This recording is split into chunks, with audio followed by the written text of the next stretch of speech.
We're back, and as advertised, we're going to speak next with Dr. Peter Vincent Pry, one of the most serious men I know on matters of national security, with long experience at the Central Intelligence Agency on Capitol Hill in various blue ribbon commissions, studying problems of nuclear deterrence and what we must do to preserve and enhance it, especially in the face of the growing threats of nuclear and other forms of warfare against this country from, well, the Chinese, the Russians, and others. Peter Pry, it's always good to have you with us, sir. Welcome back to Securing America. Thank you for having me, Brian. One of the things that I caught recently was your terrific interview with Bill Walton, with whom we just spoke. And I wanted to sort of capture a sort of leitmotif of that interview, which is, are we serious? Are we being perceived, most especially, as serious about deterring nuclear war or not? And as you know, Peter, it's been said for decades now by presidents of both parties, I think going back to my old boss, Ronald Reagan, that a nuclear war cannot be won and must not be fought. And I'd like your evaluation of whether that's a view that is shared by the Russians and, for that matter, the Chinese, or not. And if not, what does the disconnect possibly portend in terms of an actual war breaking out at the nuclear level? Well, when Reagan said that, he said that on the verge of a complete victory over the Soviet Union in the Cold War, precisely because he took deterrence seriously and He he did. built up U.S. nuclear forces so to such a level that the Soviets and launched his Strategic Defense Initiative. So he basically defeated the Soviets in the nuclear arms race and the technology race. And so it was okay and safe for him to say that. He probably personally believed it, but he was a responsible person and took deterrence seriously and proved that you could win a war without win the new Cold War without it becoming a thermonuclear war. A great Yeah. victory. When President Interestingly enough, Peter, I just want to say that the investment that you absolutely are right, he made in giving us nuclear warfighting options are basically what we have to rely on even today, nearly 40 years later, which is a staggering thought. Um, how about the Russians, though, for example, in terms of their view of this idea that nuclear war cannot be fought? Well, they clearly have never believed that. They say it in public only because they know it empowers the anti-nuclear activists in the West who Hmm. want to disarm us. The Russians in their military doctrine exercise fighting nuclear wars, winning nuclear wars.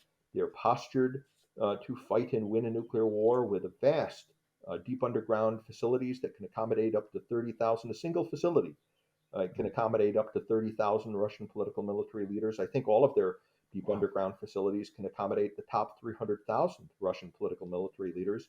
They've had civil Hmm. defense exercises for sheltering up to 40 million of their population. And that was just back in 2016 that they did that. Hmm. They have the world's most robust anti missile and anti aircraft 10,000 SAMs and anti missiles, dual capable, conventional and nuclear. So they have the most robust strategic defenses in the world. And with things like the recent test of the Sarmat, this new ICBM, one of Putin's super weapons, it's a first strike weapon.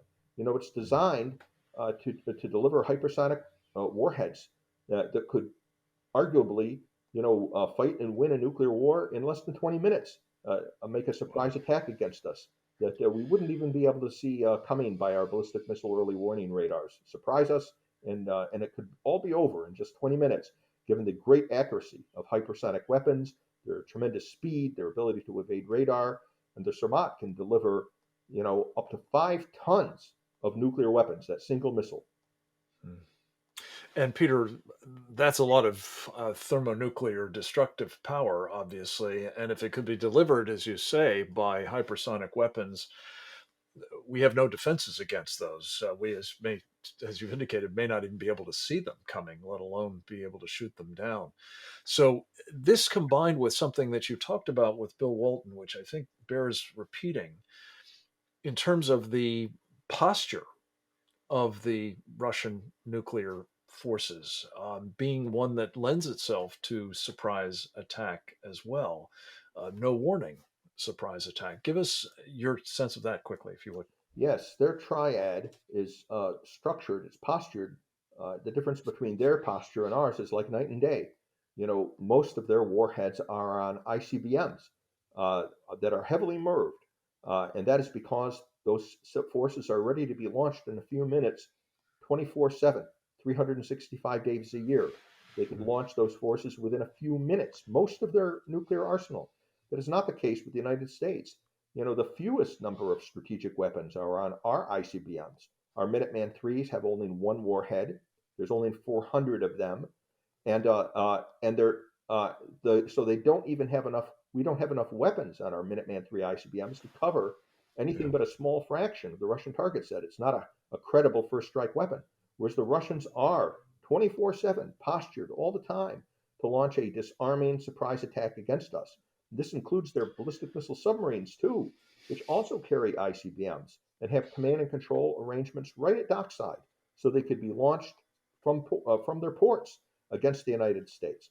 And if that isn't enough, you know, they have cables run along the Sea of Okhotsk and the White Sea, which is the bastion areas. That's where their submarines go when they want them to be in a survivable posture. And they can hook into those underwater cables, and we would never know it. We can't hear they're not using radio transmissions. It's a landline that we can't listen into, so they could execute the surprise attack. They've gone through Yeah. tremendous amount of effort to be able to conceal what the character of their posture is. And that's why we need to take it very seriously when Putin goes down into one of these deep underground command posts and says he's putting his forces on special combat alert and that there could be a nuclear war over Ukraine as a consequence of that. That needs to be taken seriously. Unfortunately, Peter, the Biden administration isn't taking it seriously. hold that thought. That's exactly where I want to go. We have to take a short break. When we come back, I want to visit with you about the extent to which we are indeed perhaps signaling a lack of seriousness about deterrence, not just at the rhetorical or psychological level, but in practice, and what that might mean at a moment of heightened danger over Ukraine. That and more with Dr. Peter Vincent Pry right after this.